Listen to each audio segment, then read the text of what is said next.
The Galactic Council had kept peace among the stars for 12,000 cycles. 300 different species lived together under its laws. They traded goods and shared knowledge and resolved their disputes with words instead of weapons. The Council believed they had seen everything the universe had to offer. They were wrong. Deep in an unremarkable corner of the galaxy, there was a small yellow star with 8 planets circling around it. The third planet from this star was covered in blue water and green land. The beings who lived there called it Earth. The Council's scientists had a different name for it. They called it a Class 12. Ambassador Al of the collective was the one who volunteered to make first contact with the new species. There were creatures with 6 legs and large compound eyes. They came from a paradise world where the weather was always mild, and the most dangerous animal was no bigger than a small dog. Had made first contact with 11 species before.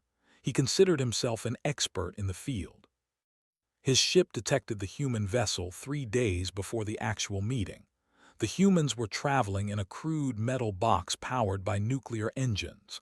Al found it almost charming how primitive they were. He prepared his standard greeting protocols and practiced his speech about the wonders of galactic civilization. Captain Jake was the commander of the human ship called Starbound Hope. He was 52 years old with eyes and hair that was starting to turn white at the temples. He had served in his planet's navy for 20 years before joining the space exploration program.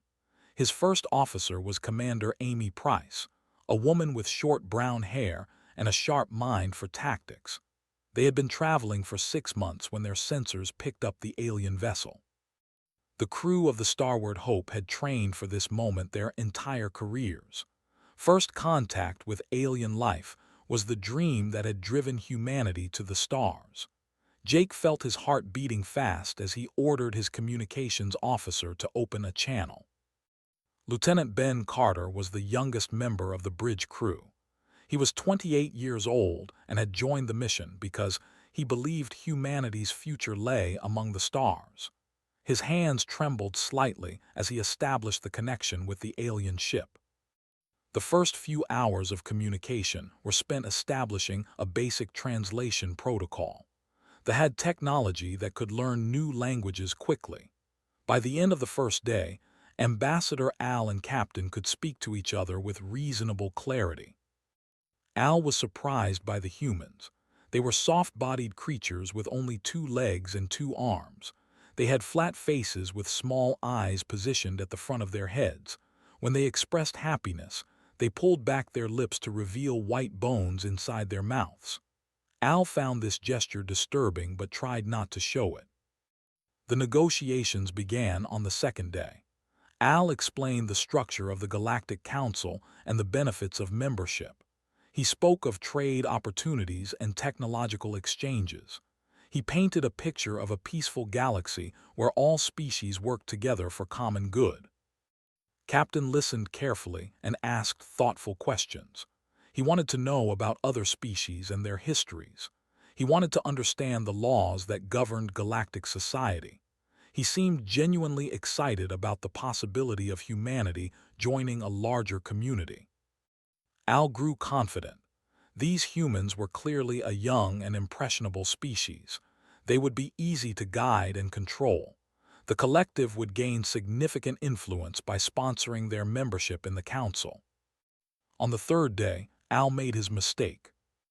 Among the and many other council species, it was customary to establish dominance when dealing with younger civilizations. This was done through a display of superior technology and firepower. The younger species would recognize their place in the hierarchy and become more cooperative as a result. Al had performed this ritual many times before. He ordered his ship to power up its weapons array. Targeting lasers painted the hull of the Starbound Hope.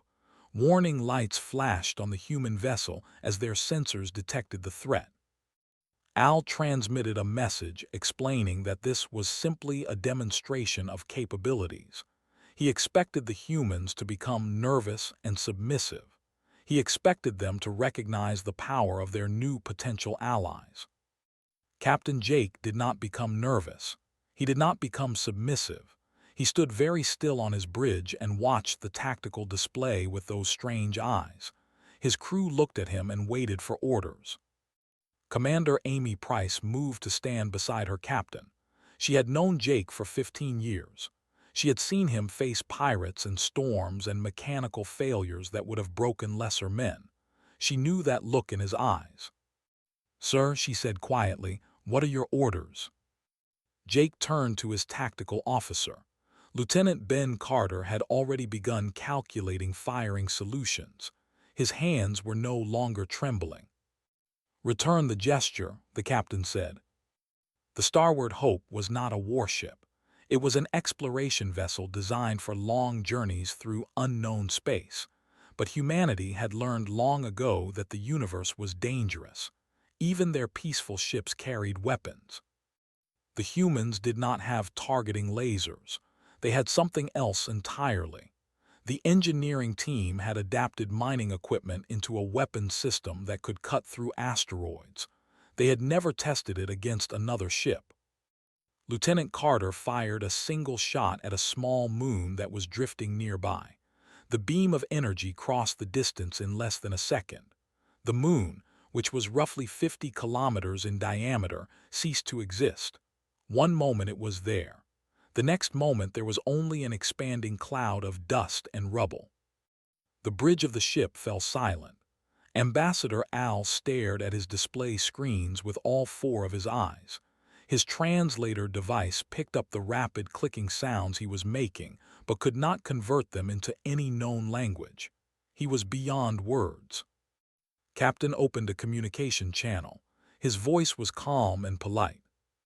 "Ambassador," he said, "I hope that demonstration was sufficient. Now perhaps we can return to discussing trade agreements." Immediately transmitted a surrender signal and requested emergency diplomatic protocols. He had never used these protocols before. In 11 first contact missions, he had never encountered a species that made him fear for his life. The ambassador spent the entire journey back to Council Space writing his report. He described the humans in detail. He described their weapons and their strange calmness under threat. He described the way their captain had ordered the destruction of a moon with the same tone another being might use to order a cup of tea. When Al finished his report, he added a personal recommendation at the end. He suggested that the Galactic Council classify the human as a restricted zone. He suggested that no species should make contact with humanity without extensive preparation and extreme caution. He also suggested that no one should ever point a weapon at a human unless they were prepared to die. The Galactic Council received his report and called an emergency session. It was the first emergency session in over 2,000 cycles. The Age of Peace was about to become much more complicated. The Great Chamber of the Galactic Council could hold 10,000 beings at once. It was a massive dome of crystal and metal that floated in the void between 3 star systems. Representatives from hundreds of species filled its seats as the emergency session began. The air was thick with tension and fear. High Counselor N presided over the assembly from her elevated platform. She was an ancient being made of living crystal that had grown slowly over thousands of years. Light passed through her body and scattered into rainbow patterns on the walls. She had led the council for 300 cycles and had never seen her colleagues so afraid. The holographic display in the center of the chamber showed a small blue planet spinning slowly in the darkness. Earth. The word had spread through galactic communication networks within days of Ambassador Al's report. Everyone wanted to know about the new species that had casually destroyed a moon during first contact. Dr. Laura arrived at the council chamber with a small diplomatic team. She was 63 years old with silver hair and kind eyes that had seen much of human history. Before becoming Earth's ambassador, she had been a professor who studied languages and communication. The council had asked for someone who could speak well and remain calm under pressure. Laura was perfect for the job. Her aide was a young man named Sam Cooper. He was 25 years old and had been trained in alien protocols for only 3 weeks before the mission. He walked beside the ambassador with wide eyes, trying to take in the impossible variety of alien life that surrounded them. There were beings made of gas and beings made of stone. There were creatures with dozens of limbs and creatures with none at all. Sam felt very small and very human. The council's chief was called. He was a serpentine creature with scales that shifted color depending on his mood. His species had studied other life forms for. When he took the speaking platform, his scales were a deep shade of purple that indicated extreme concern. Began his presentation with basic facts about Earth. He showed images of the planet's surface, its oceans and continents and swirling clouds. The assembled representatives watched with growing unease as he explained what made this world so dangerous. Earth's gravity was crushing compared to most inhabited planets. The average council species came from worlds where movement was easy and gentle. Humans had evolved under a force that pressed down on them constantly. Their bones were dense, and their muscles were strong because weakness meant death. The planet's atmosphere was filled with a gas called oxygen. Explained that oxygen was highly reactive and corrosive. Most species would suffer severe chemical burns if exposed to it. Humans breathed this poison every moment of their lives. Their bodies had adapted to use it as fuel. But the most shocking revelation was the water. Earth was covered in a substance that would dissolve the cellular structure of most known life forms. Humans not only survived contact with this liquid but required it to live. They drank it. They bathed in it. They swam through vast oceans of it for recreation. The chamber grew quieter and quieter as continued his presentation. He showed images of Earth's wildlife, predators with massive teeth and claws, venomous creatures that could kill with a single bite, microscopic organisms that waged constant war inside every living body. The planet was a death trap from surface to core. And then began to speak about human history. The humans had not achieved their dominance through peace. They had fought their way to the top of their planet's food chain through millions of years of brutal competition. They had developed weapons and strategies and tactics that let them overcome every obstacle their world had thrown at them. Even after becoming the dominant species on Earth, the humans had not stopped fighting. They turned their weapons on each other. War after war had swept across their planet throughout their history. They had developed increasingly powerful methods of destruction, always finding new ways to kill their own kind. Displayed images of human weapons, simple clubs and spears from their early history, swords and arrows from their Middle Ages, guns and bombs from their industrial era, and finally, the weapons they had created in their modern age. The nuclear bomb appeared on the display screen, explained what it could do. A single device could destroy an entire city and poison the surrounding land for generations. The humans had built thousands of these weapons. They had pointed them at each other across their planet for decades. The most disturbing fact was when these weapons had been developed. Humans had created devices capable of ending all life on their planet before they had even reached their own moon. They had mastered the art of destruction long before they had learned to travel among the stars. The chamber was completely silent when delivered his final conclusion. He stated that humans were the most dangerous species the Council had ever encountered. They were stronger and faster and more resilient than almost any other known life form. They had spent their entire existence learning how to fight and kill and survive against impossible odds. And most importantly, they did not even realize how exceptional they were. To humans, their violent history and deadly capabilities were simply normal. High Counselor N thanked for his report and turned to face the human delegation. Every eye in the chamber focused on Ambassador Laura. Many of the representatives were seeing a human in person for the first time. Laura rose from her seat and walked to the speaking platform with calm dignity. Sam Cooper watched her go and felt proud to serve such a composed leader. The ambassador looked out at the thousands of alien faces watching her with fear and curiosity. "We come in peace," she said.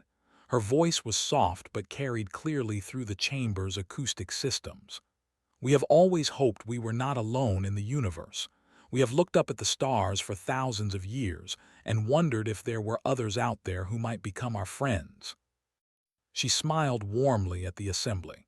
High Counselor N noted that the expression revealed rows of white teeth, teeth that were clearly designed for tearing flesh from bone. "We understand that our history may seem violent to you," Ambassador continued. "We do not deny the wars we have fought among ourselves, but we have also learned from those wars. We have built societies based on cooperation and law. We have created art and music and literature that celebrate the best parts of our nature." She paused and looked around the chamber with those kind eyes that had witnessed so much human triumph and tragedy. "We are not here to conquer or dominate. We are here to learn and to share and to grow alongside all of you. We hope you will give us the chance to prove that humanity can be a force for good in this galaxy." The assembly did not know how to respond. Many of the representatives wanted to believe her words, but they could not forget the images had shown them. They could not forget the moon that had been vaporized without warning or hesitation. High Counselor N called for a recess to allow the various delegations to discuss the situation. As the chamber emptied, she remained on her platform and watched the human ambassador walk away with her small team. The ancient crystal being had lived for thousands of years. She had seen species rise and fall. She had witnessed wars and plagues and disasters of every kind, but she had never felt the particular sensation that filled her now as she watched Laura disappear through the chamber doors. For the first time in her long existence, High Counselor N was truly afraid of another species, and she was wise enough to know that this fear was entirely justified. 50 cycles passed after humanity joined the Galactic Council. The fears that had gripped the assembly during those first meetings began to fade. Humans proved themselves to be friendly neighbors who were eager to trade and learn and explore. They established colonies on distant worlds and built relationships with dozens of species. Many council members started to believe that the initial concerns about had been exaggerated. The Empire watched these developments with cold reptilian eyes. They were a proud species of scaled warriors who had conquered 17 worlds through military force. Their empire stretched across a significant portion of the galactic arm.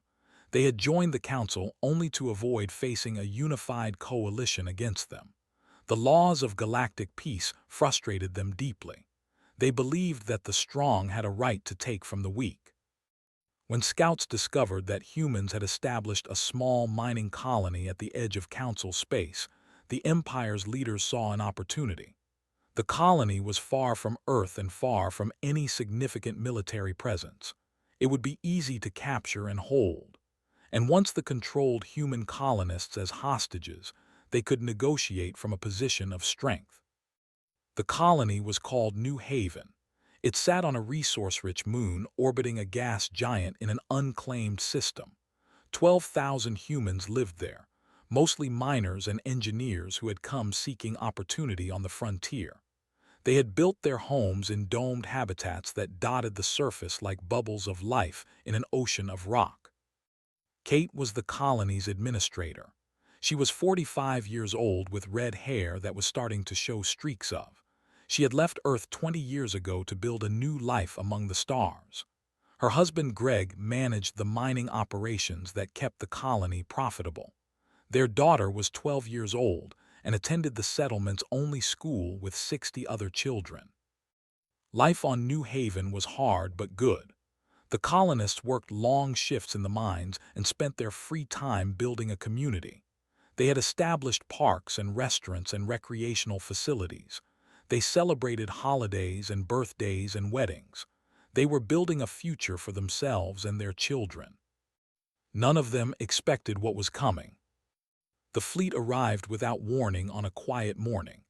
20 warships dropped out of faster-than-light travel and took positions around the moon. Their commander, a veteran named, broadcast a simple message to the colony below. Surrender or die. Kate received the transmission in her office. She read the words 3 times to make sure she understood them correctly. Then she activated the colony's emergency protocols and called an assembly of all department heads. The meeting was brief. The colonists had no warships and no military training. They were miners and engineers and teachers and doctors. The fleet could reduce their domes to rubble within minutes. Logic demanded surrender. But Kate was human, and humans had a long history of doing illogical things when their homes were threatened. She sent a response to the commander. The message was polite but firm. New Haven was a peaceful colony that posed no threat to anyone. The colonists had no quarrel with the Empire. She requested time to contact Earth and arrange for diplomatic negotiations. Commander laughed when he received her response. He had studied reports about human capabilities and believed them to be exaggerated. These were not soldiers but workers. They would break easily once his troops landed. The first wave of soldiers touched down near the main habitat dome. They expected frightened civilians who would cower before their weapons and armor. They found something very different. Greg had organized the miners into defensive teams. These men and women had spent years operating heavy equipment in dangerous conditions. They knew every tunnel and shaft in the colony's underground network, and they had access to tools that could cut through solid rock. The drilling lasers were designed to bore through dense ore deposits. They were not weapons by any official definition. But when a soldier stepped around a corner and took a mining laser beam through his chest plate, the distinction became meaningless. The first assault team was wiped out within an hour. Commander received reports of his soldiers dying in ambushes and traps throughout the colony's tunnel system. The humans were fighting with industrial equipment and improvised explosives. They were dying too, but they were taking far more with them. Kate coordinated the defense from the colony's central hub. She had set up a command center with communication links to every sector. She tracked movements and directed her people to defensive positions. She had never commanded troops in combat, but she had managed complex mining operations for 15 years. The skills were more similar than anyone might have expected. Her daughter had been evacuated to a deep shelter with the other children. Kate tried not to think about what would happen if the broke through.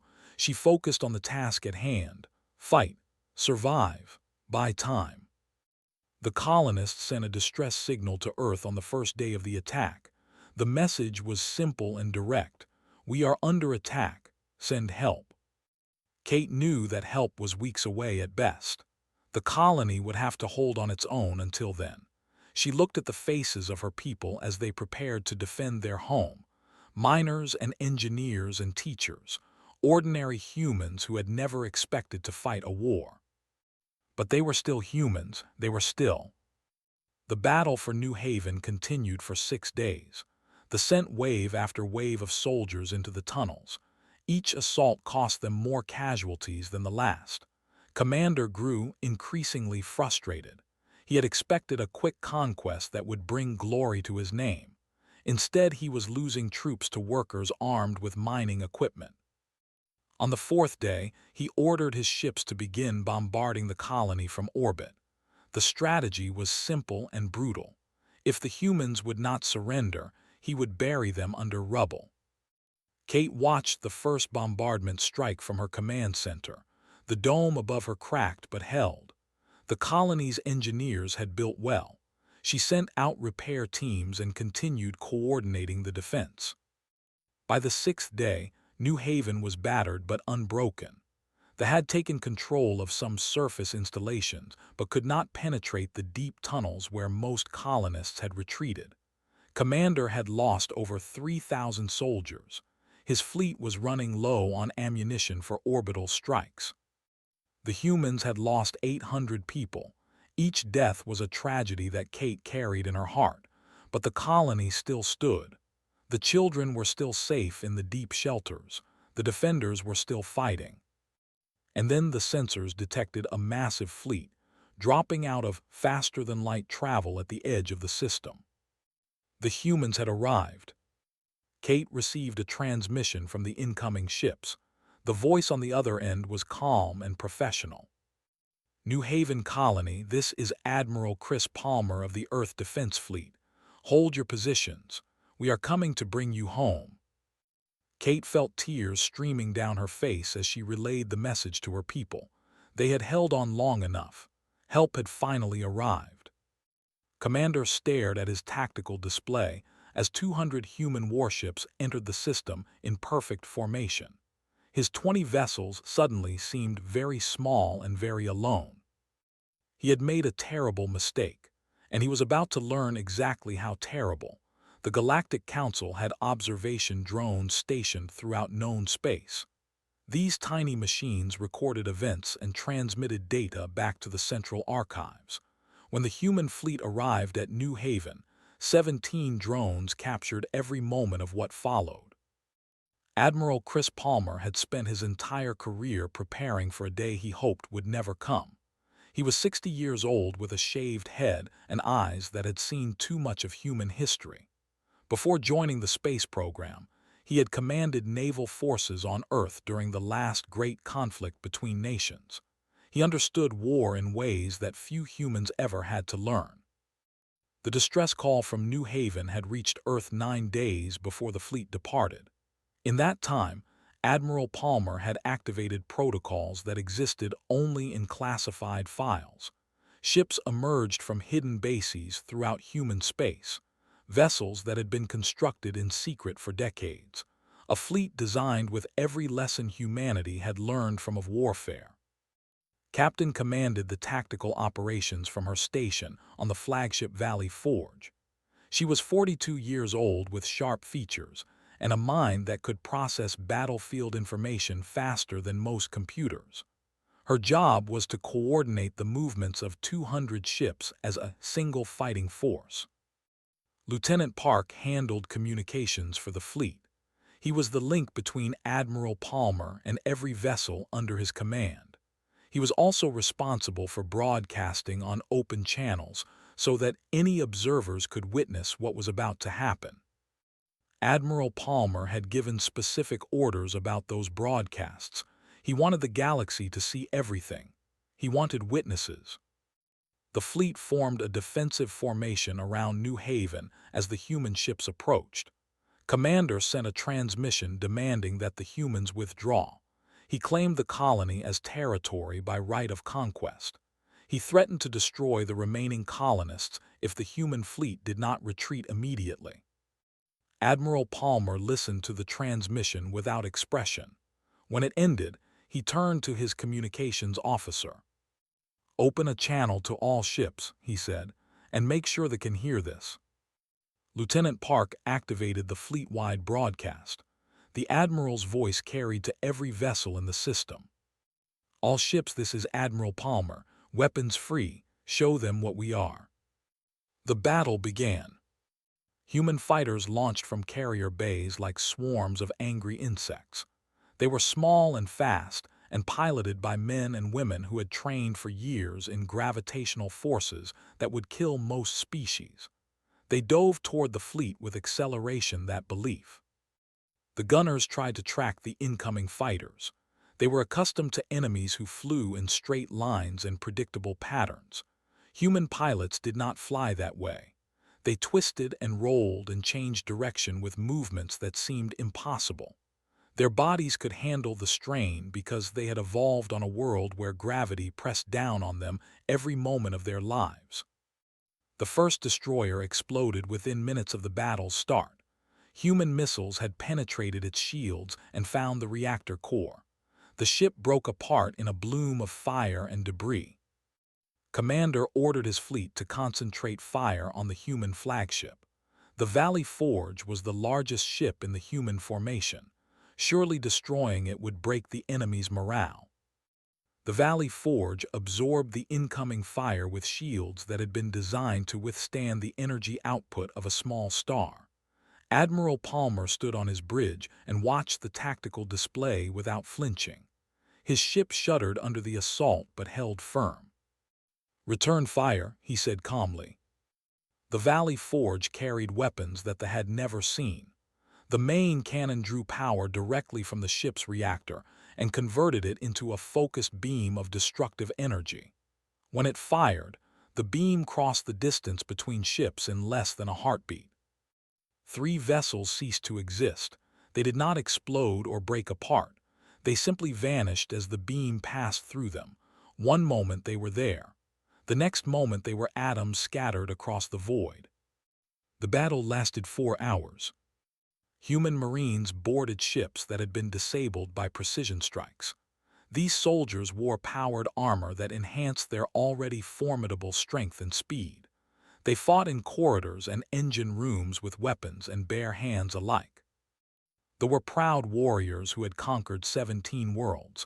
They had never faced an enemy like this. The humans moved through their ships with terrifying efficiency. They did not hesitate or show fear. They killed with a professionalism that spoke of generations of martial experience.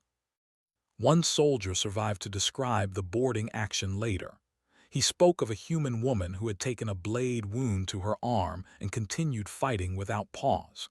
She had killed 3 with her bare hands before her squad could reach her position. When asked later about the injury, she had simply shrugged and said it was not that bad. They did not understand. How could any species treat such wounds so casually?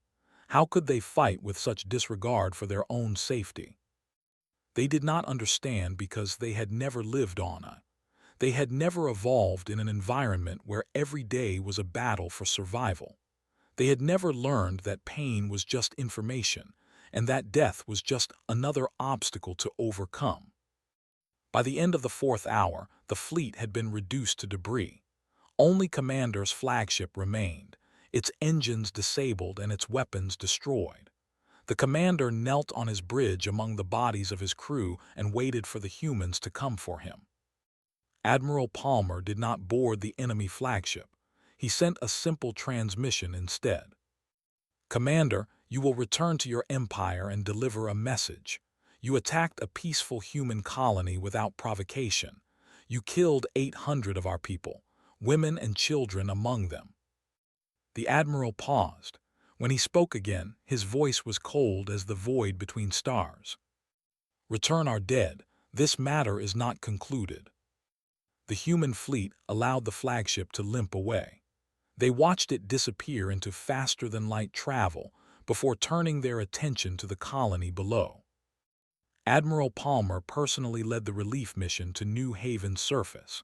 He walked through tunnels that still showed signs of battle. He saw the makeshift weapons and improvised defenses that ordinary colonists had used to hold off a professional military force for 6 days. Kate met him at the central hub. She was exhausted and covered in dust and looked like she had not slept since the attack began. But she stood tall and met his eyes without flinching. "Admiral," she said, "thank you for coming." Admiral Palmer looked at this woman who had led miners and engineers against an invasion fleet. He thought about the reports he had received during the journey. 12,000 civilians holding out against overwhelming odds, fighting with tools designed for digging rocks. "Administrator," he said, "thank you for holding the line." The Galactic Council drones had recorded everything. The footage spread through communication networks within hours. Species across the galaxy watched the Battle of New Haven with growing horror. They saw the human fleet destroy 20 warships in 4 hours. They saw human Marines board enemy vessels and fight with brutal efficiency. They saw a species that had hidden its true military capabilities now revealed in all its terrible glory. Counselor, the who had written the original report on human danger, watched the footage in his private quarters. His scales shifted through colors that had no names in any language. When the recording ended, he sat in silence for a long time. He had warned the council about humans 50 cycles ago. He had told them these were the most dangerous species ever encountered. Now everyone could see that his warnings had been understatements. The galaxy had awoken a sleeping predator, and that predator was very, very angry. The war between humanity and the Empire lasted exactly 3 weeks. In that time, the galaxy learned why should never be provoked. Admiral Palmer did not wait for political negotiations or diplomatic protocols. The day after the Battle of New Haven, his fleet crossed into space. 200 ships became 300 as reinforcements arrived from Earth and other human colonies. The empire that had conquered 17 worlds found itself facing an enemy unlike anything it had ever encountered. Human strategists had studied warfare for thousands of years. They had developed doctrines and tactics through countless conflicts on there. They understood how to break an enemy's will to fight without destroying civilian populations. They knew how to strike at the foundations of military power while leaving everything else intact. The military command was located on a heavily fortified moon orbiting there.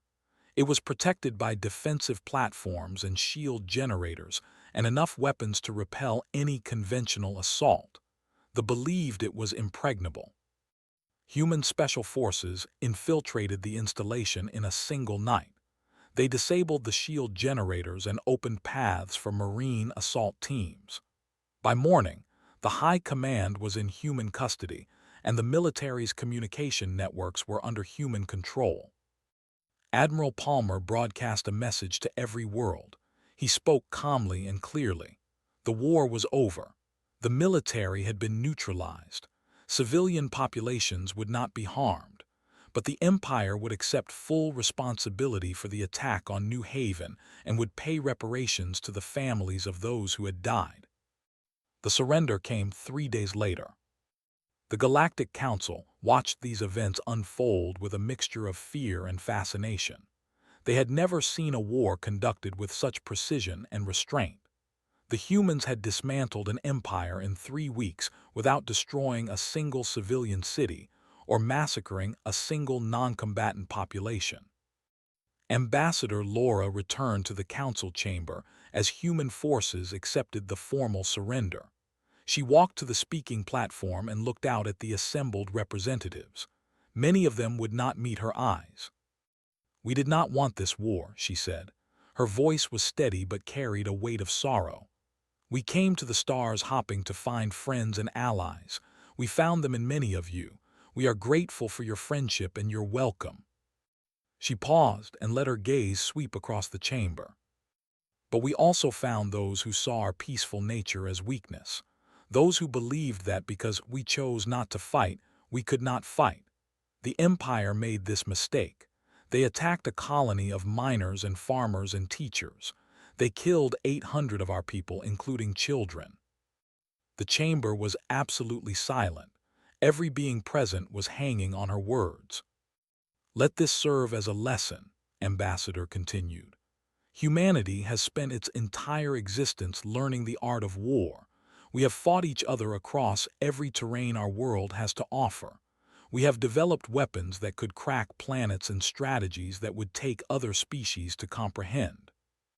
She smiled then, that same smile that revealed teeth designed for tearing flesh. But there was sadness in it now, and something that might have been regret. "We do not enjoy violence. We have worked hard to move beyond our warlike past. We teach our children that cooperation is better than conflict, and that peace is more valuable than conquest. But we never forget what we are capable of, and we will never allow anyone to threaten our people without consequence."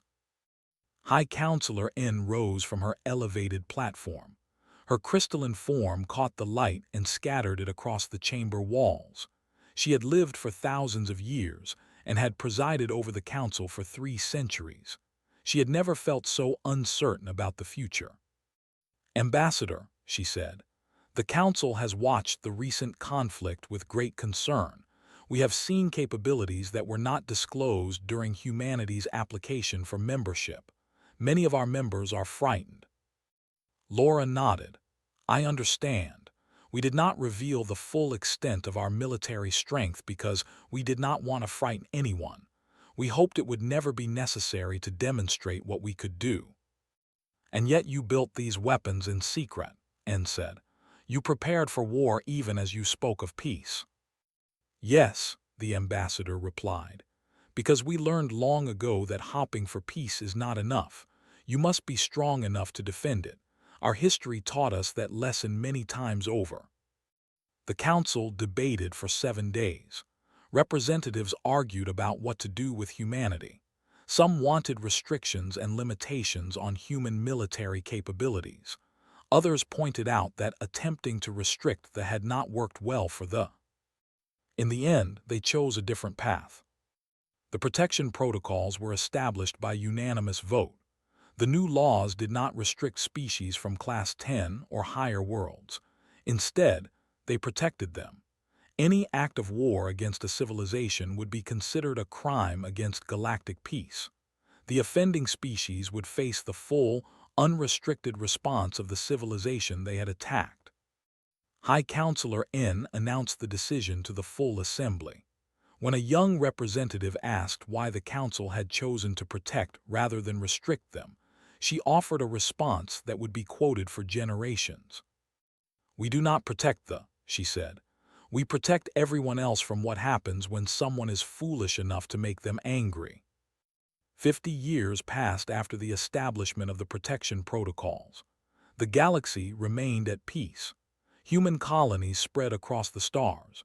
Human traders and explorers and scientists became common sights on stations and planets throughout Council space. Children of many species played together on station promenades. They did not know about the war that had almost consumed the galaxy. They did not know how close their parents and grandparents had come to witnessing the full fury of humanity unleashed. Kate retired from colonial administration and returned to Earth with her husband and daughter. She wrote a book about the siege of New Haven that became required reading in schools across human space. The lesson she wanted to teach was simple. Ordinary people could do extraordinary things when they fought for their homes and families. Admiral Chris Palmer received the highest honors humanity could bestow. He spent his remaining years teaching at the military academy on Earth. His students learned strategy and tactics, but the most important lesson he taught was about restraint. Victory meant nothing if you became a monster in achieving it. Ambassador Laura served as humanity's voice in the Galactic Council for 20 more years. She built relationships with hundreds of species and helped establish trade agreements that benefited everyone. When she finally retired, the Council gave her a crystal pendant that contained light from 100 different stars. It was the highest honor they could offer a non-member species representative. And in quiet corners of Council space, old veterans of the war sometimes gathered to share drinks with their human counterparts. They would laugh about the old days and share stories of battles fought and friends lost. And eventually, always with a nervous look, they would ask the question that haunted them. Just how much of humanity's military strength had been revealed during the war? The humans would simply smile, that same unsettling smile that showed teeth designed for tearing flesh, and they would change the subject.